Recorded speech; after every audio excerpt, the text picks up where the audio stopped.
morning mga kasingko. Ngayon magluluto tayo ngayon ng second time laing po. Kasi po request po ito ni boss. Ayan, laing tayo. Magluto tayo ng laing. Laing, ayan po. Di ba sa Bicol yung laing natin, hindi natin sinasama to. Pero dito sinasama po sa New Ecija. Pati yung laman ng unod ng gabi. Ayan po. Ito po yung gabi. Konti lang yung dahon. Mas marami po siya yung laman. Ganito po kasi yung mga pagluluto ng laing dito sa New Ecija. Marami po siyang maganda yung mga tangkay na lagay. So, ang ginawa ko mga kasingko, nag-start na ako mag-gisa. Ito ang pinakita ka na kanina sa inyo. Yan lang pa natin ang sahog. Ayan na, baboy. Yung lempo. Yan. Tapos, kailangan natin igisa yung bawang.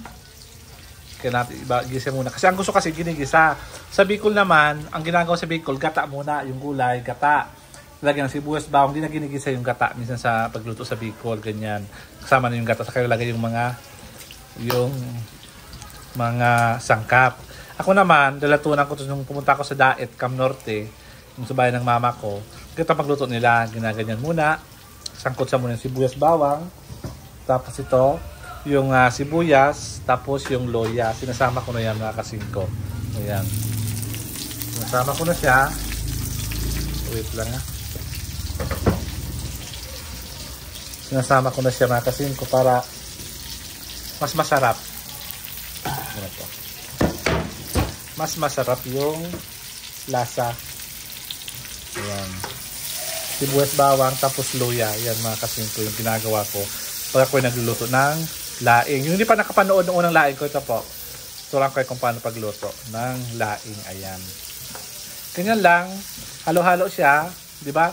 Amoy na amoy mo talaga yung luya. Kasi ang luya siya rin nagpapasarap to sa laing mga kasingko. Ayan. Ayan. Hintayin natin mo siya mga 1 minute para maluto yung kanyang bawang. Saka natin lalagay yung pampalasa. Ayan. Yan mga kasingko. Halaluin muna natin siya hanggang maluto yung sangkap. So sa magkapatuloy ng ating pagluto ng laing, lalagyan po natin siya ng alamang. Alam nyo alamang, shrimp paste po siya na hilaw na medyo maalat. Ayan po, ang lalagyan natin siya ng kahit 2 kutsarita po na ganitong alamang. So ayan na po ito kasi ko yung alamang. Kung nakita nyo alamang po siya, ilalagyan natin siya. Ilagyan natin siya para, inuna ko siya kasi kailangan po siyang lutuin natin. Kasama na po siya, yung mixing natin ganyan. Ayan. Ayan. Kailangan maluto yung alamang. Diba? Pag kulang pa, mamaya lalagyan natin yan. Mamaya. Ayan. Ayan. Dito lang yung mga kasingko. Tapos lagyan natin yung unang gata dito sa ating gulay. Okay? Wait lang. Mga kasingko yung gata natin. Ilalagay muna natin yung unang gata. Ito po yung unang gata. Ayan. Ayan po. Ilagay natin siya. Aray ko. Ayan. Ayan po yung unang gata. Ubusin natin yan na unang gata. Ubusin natin to. Ayan. Gawin yung unang gata na siya. Kailangan ayan. Ayan. Kasi, ang laing kasi po, makigata po. Shit.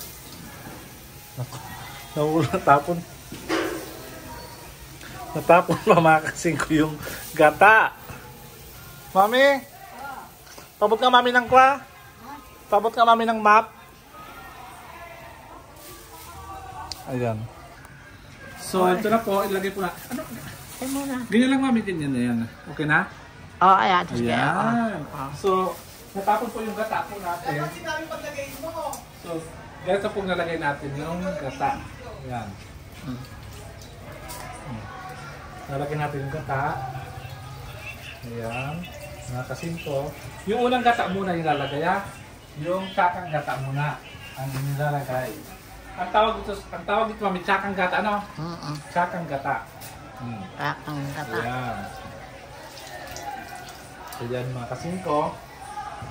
Tapos, haluin natin siya. Ayan. Haluin. Tapos maglalagay tayo ng yung mga panimpla. Gaya ng Paminta. Pamintang durog para mas masarap, para mas malasa. Ayan. Ayan. Pamintang durog. Mas masarap, mas malasa. At lalagyan natin konting magic sarap. Sidak ng bilitsin. Ganyan. Chik. Kundi ganyan lang. Magic sarap. Konti lang.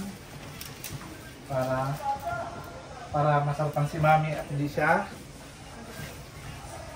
maalatan. Yan. Ganyan lang siya mga kasing kapag luluto ng gulay na laing. So, nagpapagkulo niya. Di ba? Bagong sarap-sarap? Bagong-bango. Tapos, lalagay natin na ito. Ito mga kasingko, lalagay natin yung panang gabi. Anong tawag ito, Mami?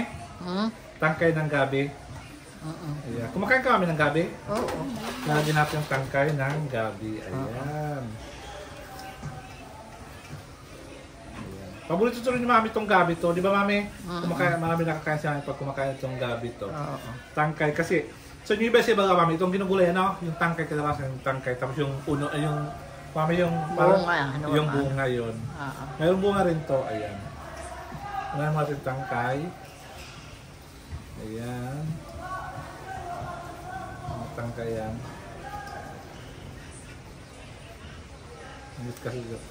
Kasi ang dahon, madali lang maluto. So, unahin natin itong tangkay na to bago yung dahon ng laing.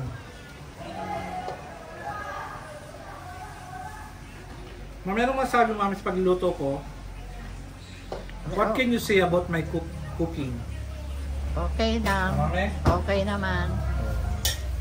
Yeah. Masarap ka magluto eh. Pag lumambot na to, ilalagay natin yung mga dahon. Tapos huli gata. Tapos yung gata. Yung pagluluto daw, mas masarap magluto eh mga lalaki. O kasi Mami, ang pagluto kasi may pagmamahal. At saka yung mga lalaki hindi tinitipid daw ng Yung mga ingredients. ingredients. Yung matatitipid namin ang ingredients para alam mo mga babae, tinitipid. hindi pa natin siya ng konti para mas lalo masarap. Ito mga kasingko. Ito na kapasarap dyan. Kasi alam, purpose ito, pampalambot dito ng ganyan.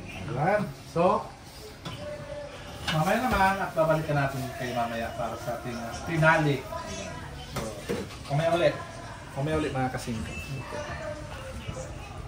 Ayan mga kasingko, nilagay ko na yung dahon ng gabi. Ayan. Dulo na kasi siya. Ibabaw mo lang siya. Tapos mamaya, ilalagay natin yung tsakang gata. Okay? So, mamaya titikman natin, napakasarap nito mga kasingko. Ito nilutuin ko sa mga pamay pumunta, nag-request na magluto nito sa resort. Pag may nag-chicken sa resort na gusto mong paluto, gagawin ko nito mga kasingko. Bicol Express, laing, santol, kung ano mga gusto nyo mga kasingko. Ayan. So, mamaya titikman natin yun. Mamaya talaga natin siya ng tsakang gata. Mamaya. Okay? So, balikan natin mga kasingko. Ito na po yung ating gulay na laing na magmamamantika na siya. Ayan. Ayan, di ba? Sarap-sarap na yan, no? Haluin natin siya. Tingnan niyo kung gaano siya kadaming nilagay nating gata. Ayan. Ayan.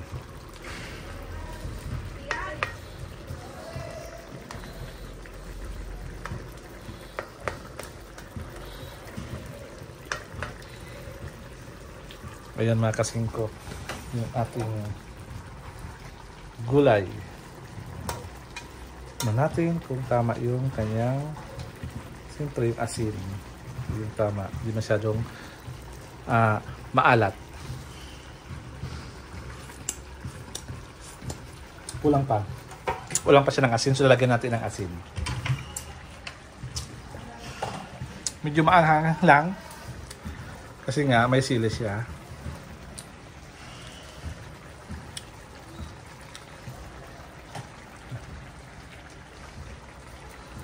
Ayan. So haluin ulit natin siya para yung asin, hindi na paghalo siya para hindi siya makati. Ganyan lang siya. Magkano siya. Ganyan lang mga kasingko at ready to serve na to. Alam mo, mas maraming sabaw kasi nilagay namin sa ref para pag nag-init, mayroon pa siyang sabaw. Hindi natin lalagyan ng gata uli kasi para mas masarap yun mga kasingko. So ayun mga kasingko, dito po nagtatapos ang ating cooking vlog na pinanggatang ang laing ng Bicolano. Ayan. So medyo madilim. So dito tayo. Ayan mga kasingko. Yan ang aking vlog for today. Ang laing na masarap, masabaw pa, yummy pa. Ayan. So hanggang sa muli po at maraming salamat. Adios. Bye-bye.